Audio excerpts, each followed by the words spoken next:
লাগামহীন সাতক্ষীরার সবজি বাজার। বেগুনের কেজি 100, কাঁচামরিচের দাম দাঁড়িয়েছে 400, পেঁয়াজ 110 টাকায়। বাজারে প্রতিটি সবজির দামই বেড়েছে, তাই উল্টে পাল্টে দেখে দাম শুনে না কিনেই বাড়ি ফিরছে নিম্ন আয়ের মানুষ। শিয়া বাটার, অ্যালোভেরা ও ভিটামিন ই সমৃদ্ধ লিলি বিউটি সোপ। সাতক্ষীরার পাটকেলঘাটা কাঁচা বাজার। সবজি সরবরাহ মোটামুটি স্বাভাবিক, তবে মলিন মুখ ক্রেতাদের, চোখে মুখে হতাশার ছাপ। দাম শুনেই বাড়ি ফিরছেন নিম্ন আয়ের অনেকে। কিনবো কি করে, খাবো কি করে, দেখি যাই, আমরা দেখি শুনি চলে যাই। ঠিক নিম্ন আয়ের মানুষ খুব কষ্টে আছে। আমরা কি করব, আই নিয়ে তো ব্যয়। নুন আনতে চাল নেই, চাল আনতে ডাল নেই, এই না খাওয়ার সংসার এইভাবে চলছি। কচুরমুখী 80 টাকা, বেগুন 100, কাঁচামরিচের দাম ঠেকেছে 400 টাকায়। প্রতিটি সবজির দাম লাগামহীন। মধ্যম আয়ের মানুষও হিমশিম অবস্থায়।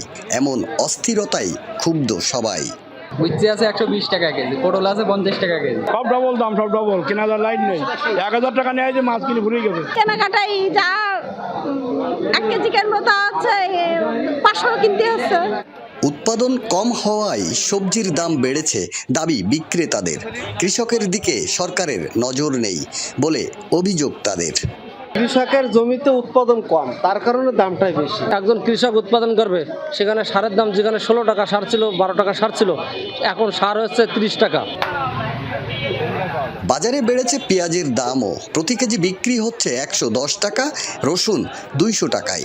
দাম বেশি তাই ক্রেতা নেই, হতাশায় বিক্রেতারাও।